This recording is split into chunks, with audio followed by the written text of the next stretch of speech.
vale a pena repetir. Um parágrafo não é um simples amontoado de palavras e frases sem lei e sem ordem.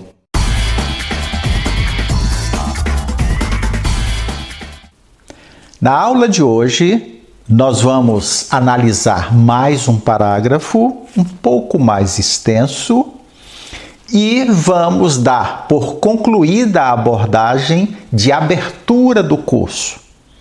Ou seja, até aqui nós trabalhamos a estrutura geral do parágrafo, início, meio e fim.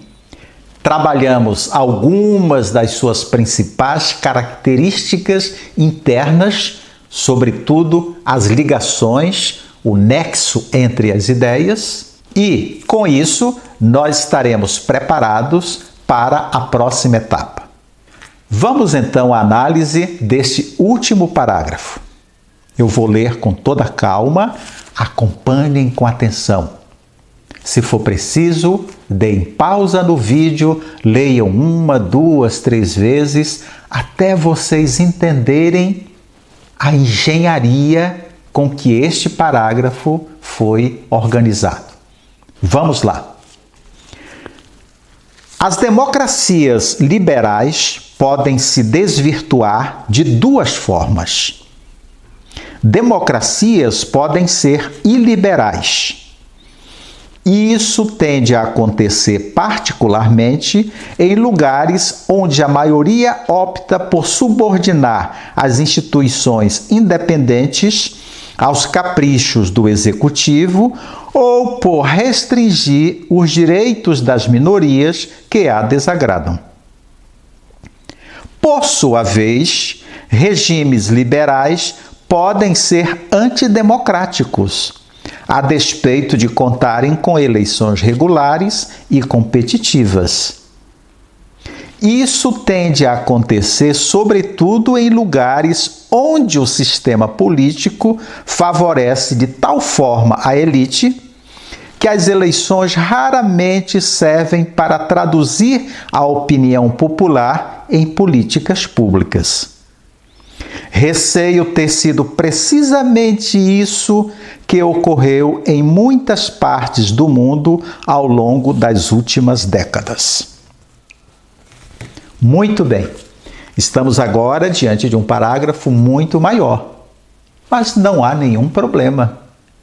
Se vocês atentamente acompanharam a leitura, já perceberam que a estrutura é exatamente a mesma, ela se repete.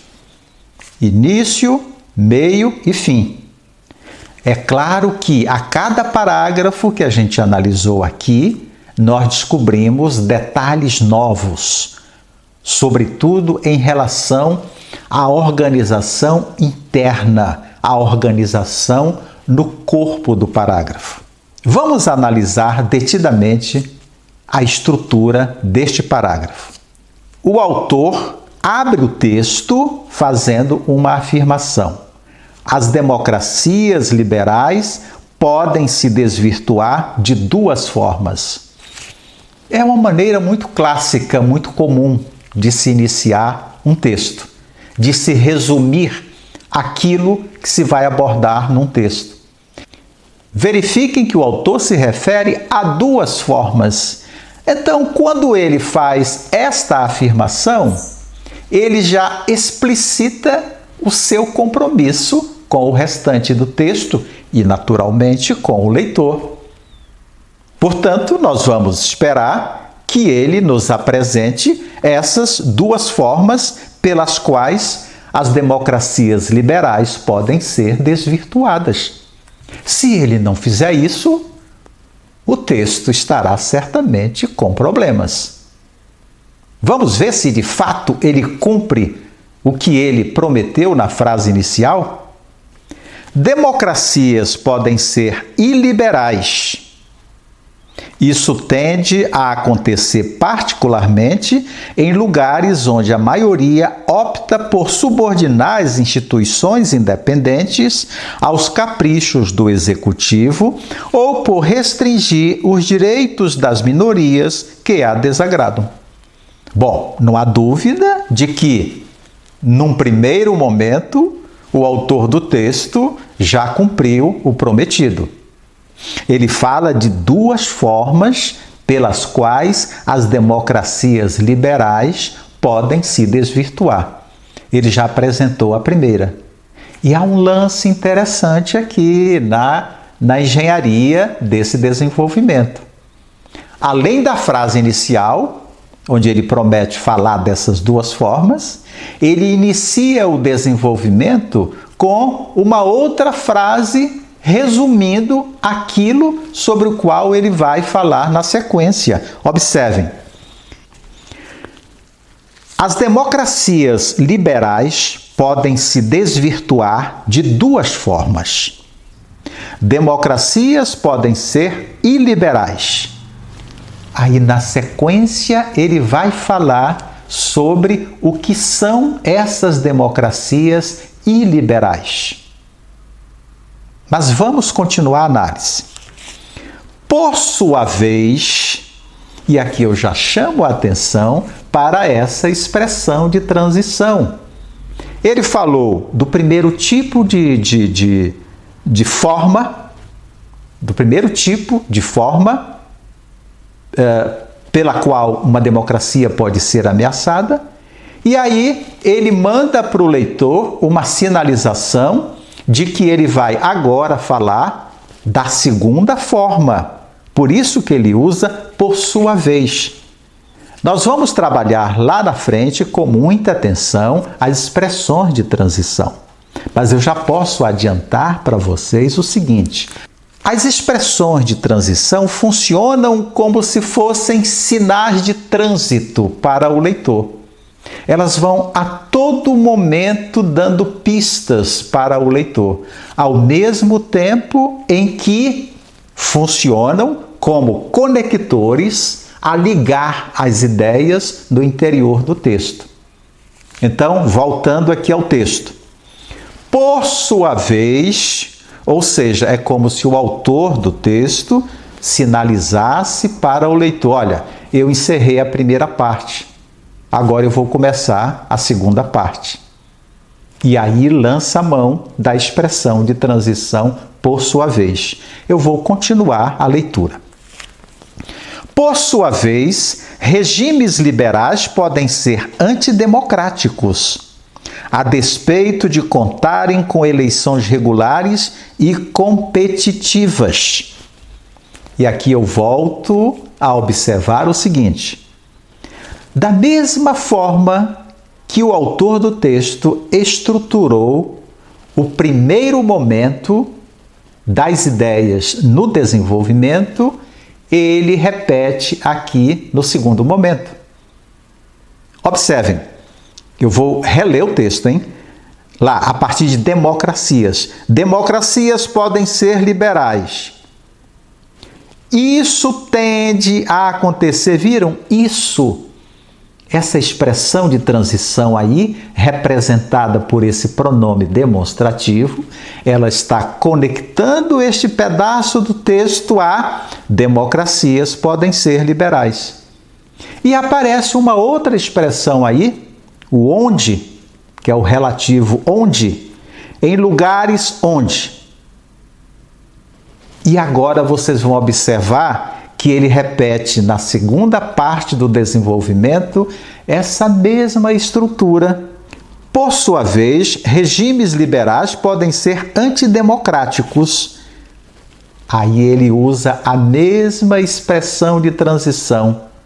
Isso para conectar o que ele vai dizer ao trechinho anterior. E um pouco lá na frente, observem, isso tende a acontecer, sobretudo em lugares onde o sistema político, certo? Deu para perceberem? Então, há uma espécie, a gente chama isso de simetria. E o que é uma simetria neste caso? As estruturas linguísticas são semelhantes. O autor sintetiza a ideia, retoma a ideia e usa onde. No segundo momento, o autor resume a ideia, refere-se a ela através do isso, e usa a expressão onde. Então vejam, a estrutura se repete, não é à toa que se dá essa repetição. Naturalmente que um texto bem estruturado, um texto organizado, cai bem aos olhos do leitor. O leitor tem pouca dificuldade para entender. O leitor acaba se envolvendo muito mais com o texto, porque trabalha com a satisfação de entendê-lo sem nenhuma resistência. Vamos agora ao final. Receio ter sido precisamente isso que ocorreu em muitas partes do mundo ao longo das últimas décadas. Não representa, eu creio, mais muita novidade para vocês. Receio ter sido precisamente isso. O que é o isso aí, essa expressão de transição? Isso. Ora, tudo aquilo a que ele se referiu no desenvolvimento e na abertura do texto. De tal forma que também penso não ser mais novidade, todos os momentos desse texto estão devidamente conectados, ligados entre si. Não há como a gente apontar nenhuma ideia solta aí. Não há como a gente apontar nenhum estranho no ninho nesse texto. Porque tudo que aparece no desenvolvimento e na conclusão tem a ver com a promessa feita na frase inicial do texto, ou seja, na introdução. Certo?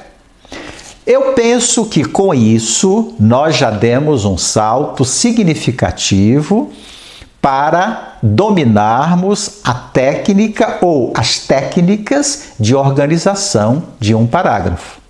E, como eu já disse, saber como funciona um parágrafo é da mais alta relevância para os próximos passos que nós vamos dar. Uma coisa agora deve ter ficado bem claro para todos vocês em relação ao parágrafo. Um parágrafo é uma estrutura pensada. É um trabalho intelectual que exige lógica, que exige escolhas e que exige, sobretudo, organização. Um parágrafo precisa estar bem organizado, porque se ele está bem organizado, o leitor vai da mesma forma e, por consequência, também organizar melhor as suas ideias e apreender com mais facilidade, com mais rapidez, aquilo que está sendo dito a ele no texto. E essa é a função maior de um texto. É comunicar. Mas não é só comunicar. Comunicar é o que há de mais básico, digamos assim, mais elementar num texto. Além disso, um texto tem o propósito de convencer, de seduzir, de apaixonar o leitor. Nós vamos ficar por aqui, mas voltaremos na próxima aula. Não percam! Então vamos combinar o seguinte. Se você gostou do nosso curso e acha que pode tirar bom proveito dele, não perca tempo. Inscreva-se em nosso canal. Não se esqueça de ativar o sininho para que você receba todas as semanas notificações acerca dos novos vídeos. E também, se você gostou mesmo, deixe o seu like. Isso fará com que o nosso canal se torne mais transparente e mais pessoas possam se beneficiar do nosso projeto. Se você já acompanha o nosso curso, não se esqueça, ative o sininho para receber notificações sobre os novos vídeos. Um outro lembrete, fique à vontade para fazer comentários, críticas, perguntas, sugestões. Nós faremos o possível para responder a cada comentário de vocês. E, um pouco lá na frente, nós dedicaremos aulas inteiras apenas para responder às questões levantadas por vocês. Vamos juntos descobrir os caminhos da redação?